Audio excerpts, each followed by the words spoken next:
안녕하십니까. 저는 오산에서 직장을 다니고 있는 평범한 50대 가장입니다. 우연찮게 저도 8년 전에 누군가 땅을 무료로 빌려줄 테니 주말 농장 한번 해보지 않겠냐고 해서 시작했던 게 벌써 주말 농장을 한 지 8년 정도 되었습니다.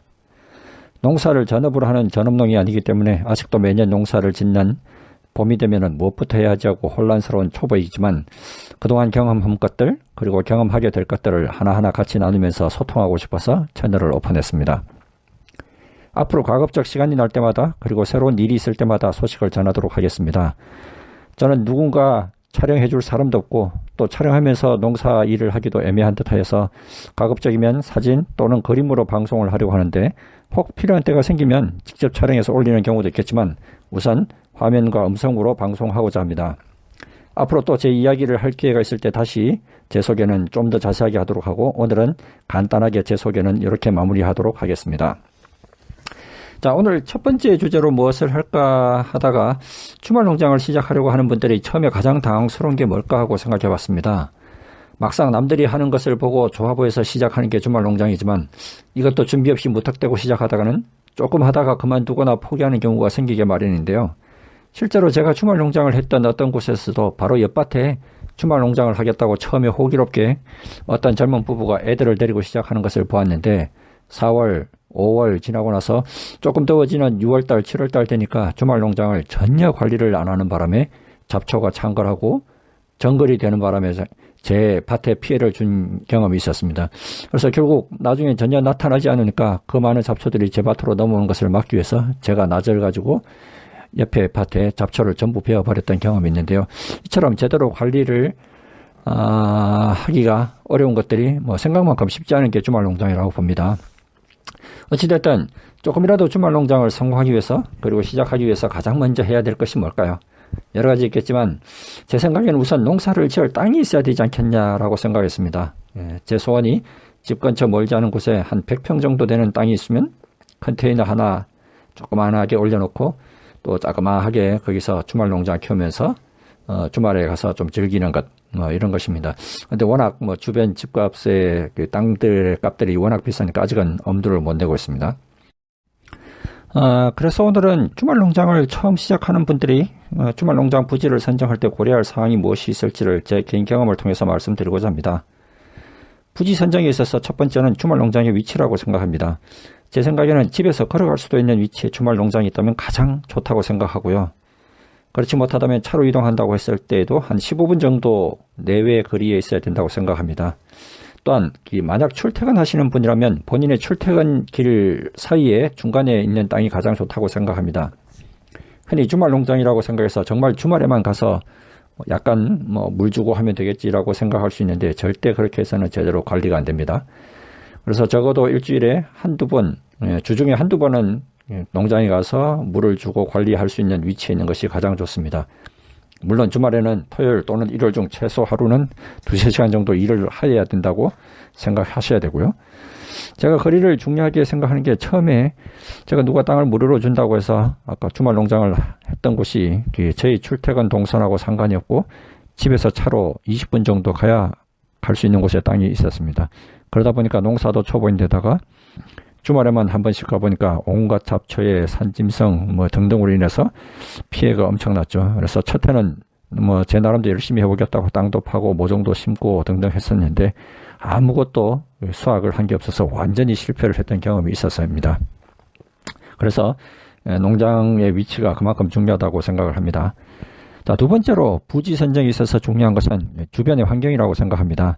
자기 땅에서 농사를 지으시는 분들이야 이런 것 가릴 필요 없이 자기가 환경을 만들어 가면 되지만 우리같이 주말 농장으로 하시는 분들은 대부분 자기 땅이 아니라 근처에 전업농들이 유유지를 개발해서 주말 농장으로 운영하거나 아니면 시 같은 곳에서 임대해주는 도시농장이라고 하나요? 그런 곳에서 주말 농장을 하기 마련인데 이런 것은 내 입맛에 맞게 따라서 개발을 할 수가 없잖아요. 그래서 가급적 주말 농장에 있는 주변 환경이 어떤지를 잘 따져볼 필요가 있습니다. 주변 환경 중에서 봐야 할 것들은 첫 번째, 차량 접근성이라고 생각합니다. 주말 농장 하다 보면 가끔 무거운 물건들을 차로 실어 나를 일들이 생기는데요. 예를 들어서 봄에는 퇴비를 운반한다거나 가을에 배추 농사를 지어서 배추 등등 옮기고 등등 할 때 보면 이것들이 생각만큼 가볍지도 않고 부피도 커서 차가 가까이 있어야 물건들을 싣고 내리기가 편합니다. 그래서 차가 만약에 근처에 접근할 수 없다면 이것만큼 힘든 일도 없습니다. 그래서 차량으로 주말 농장 근처에 접근이 가능하고 주차가 가능한지 이런 부분들을 우선적으로 살펴보아야 됩니다. 환경에 있어서 두 번째 살펴봐야 될 것들은 식물이 자라기 위해서 필요한 것들이 뭐죠? 물이 가장 기본적으로 필요하죠. 비료 등등도 있겠지만 우선적으로 물을, 특히나 이제 주말 농장에서 키우는 작물들 같은 경우 상추나 이런 것들이 대부분 물만 제대로 줘도 성공한다고 합니다. 그러다 보니까 물이 있어야 되는데 장마철을 제외하고는 대부분 물을 한 2, 3일에 한 번씩 듬뿍 줘야 되는데 지하수 등등 이런 것들이 개발이 안 돼 있어서 물을 또 올 수 있는 곳이 없다면은 초보분들은 반드시 이런 곳에서 주말 농장을 시작한다면 실패보기 마련입니다. 그래서 처음 시작하시는 분들은 대부분 상추, 오이 이런 물을 많이 필요로 하는 작물들을 키우시기 때문에 물을 구할 수 있는가 없는가 이것들이 또 굉장히 중요한 주변 환경 요소입니다. 세 번째로 환경에 있어서 생각해 볼 것들이 공용 공간인데요. 예를 들어서 이런 경우들이 있습니다. 주말 농장에서 일하다가 갑자기 화장실을 가고 싶은데 볼일을 볼 수 있는 곳이 없다거나 아니면 한여름만 생각보다 바깥에 있으면은 햇볕이 뜨겁습니다. 그래서 잠시 그늘을 피해서 땀을 닦을 수 있는 공간들이 있는지 없는지 이런 것들, 아니면 농기구 같은 경우들을 좀 공용으로 해서 주인이 빌려준다든지 하는 이런 공용 공간들이 있기 마련인데요. 이런 것들이 좀 잘 구비된 곳이면 우선적으로 선택한 데 있어서 우선순위를 가지는 게 좋다고 생각합니다. 물론 공용 공간과 관련된 부분들은 앞서 이야기했던 것들보다는 조금 우선순위가 떨어져서 조금 미흡하더라도 내가 참으면서 농사를 지을 수는 있겠지만 이런 부분들이 잘 갖춰져 있다면 훨씬 더 좋은 것이겠죠. 마지막으로 부지 선정에 있어서 이 부분은 개인별로 좀 차별이 있을 수 있겠지만 처음으로 주말 농장을 시작하는 분들, 그리고 저같이 어릴 때 도시에서 살아서 농사에 대해서 전혀 아무것도 모르는 사람들이라면은 농사에 대해서 인터넷 검색으로 이렇게 배운 데는 한계가 있다고 생각합니다. 그래서 꽤나 많은 정보를 머릿속에 다 기억하기도, 그리고 또 언제 무엇을 해야 되는지 어떻게 해야 되는지 이런 것들을 잘 모르는 경우들이 생길 수 있습니다. 그래서 가급적이면 주변에 주말 농장 하는 곳에서 사람들이 어느 정도 있어서 이 사람들이 좀 가르쳐 줄 수 있는 사람들이 있으면 좋습니다. 예를 들어서 주말 농장 같은 경우에 내가 무엇을 해야 될지 어리버리하고 이렇게 초보가 어쩔 줄 몰라 하고 있으면은 주변에 와서 이렇게 해라 저렇게 해라 하고 이렇게 가르쳐 주시는 좋은 분들이 꽤 생각보다 많거든요. 저도 한 2, 3년 차 정도 이렇게 주말 농장 할 때는 잘 모르니까 주변 분들이 와서 굉장히 이것저것 상세하게 가르쳐 주시는 도움들을 굉장히 많이 받았습니다. 물론 사람들이 많으면 주말 농장에서 양심 없이 남의 물건을 함부로 가져다 쓰거나 하는 분들도 계시지만 그래도 대부분 좋은 분들이 훨씬 더 많으니까 그래도 어느 정도 규모가 있고 시설들을 갖춰준 이런 부분들이 중요하다고 생각합니다. 자, 마지막으로 부지 선정할 때 제가 생각하는 중요하게 생각한 요소 중에 하나가 부지 크기나 땅의 상태입니다. 부지 크기는 물론 돈과 관련되어 있는 부분이고 대부분 시에서 운영하는 주말 농장 같은 경우는 5평 이하로 추첨제로 운영되는 경우가 많기 때문에 내가 따로 정하는 것은 아니지만 개인이 운영하는 주말 농장에서 처음 시작하는 분들은 제 생각에는 적어도 한 10평 정도 땅을 빌려서 시작을 해보시라고 권유를 드리고 싶습니다. 주말 농장을 하다 보면 이것저것 남들이 심는 작물들 보고 욕심이 나서 나도 이것저것 해보고 싶은 마음이 생기게 마련인데요. 첫 해는 너무 많은 작물들을 욕심내기보다는 주변 사람들이 어떤 것들을 심는지를 보고 주변 사람들이 많이 하는 잎채소나 아니면 방울토마토, 고구마 정도 하시는 게 좋다고 생각합니다. 이 정도로 하면 10평 정도 되면 어느 정도 주말 농장 운영이 가능하다고 생각합니다.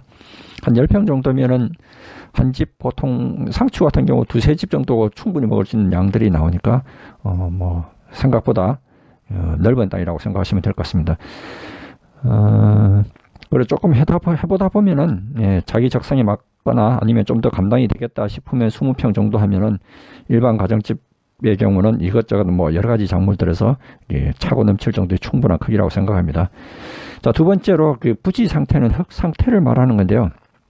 주말 농장의 경우 대부분 밭작물들을 키우시는 거잖아요. 이러한 것들을 키우기 위해서는 적어도 물이 잘 빠지는 땅이 작물이 잘 자라고 관리도 쉽다고 합니다.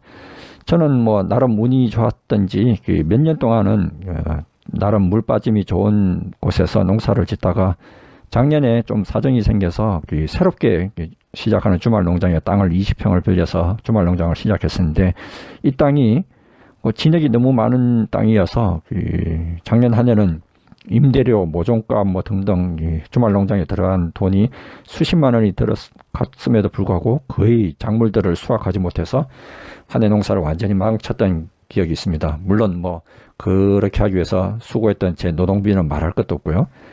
여름철에 뭐 비가 한번 내리면 물이 안 빠지고 한 2주 정도는 발이 푹푹 빠질 정도로 물 빠짐이 안 좋은 곳이어서 특히나 이 뭐 뿌리 작물들 같은 경우는 거의 자라지를 않더군요. 예를 들어서 고구마 같은 경우 제가 작년에 모종을 한 200개 넘게 심었는데 겨우 종이 한 박스 정도밖에 수확을 못해서 굉장히 마음이 아팠던 경험이 있습니다. 그래서 올해 다른 곳에서 다시 주말 농장을 시작하는데요. 자, 지금까지 말씀드린 것 외에도 주말 농장 부지 선정할 때 고려사항들이 여러 가지들이 있겠지만 제 경험으로 중요하다고 생각되는 부지 선정에 있어서 몇 가지만 우선 말씀을 드렸습니다. 또 다른 좋은 팁들이 있다면 댓글 많이 달아주시고 의견들 많이 주십시오. 자, 다음 편에 또 찾아뵙겠습니다.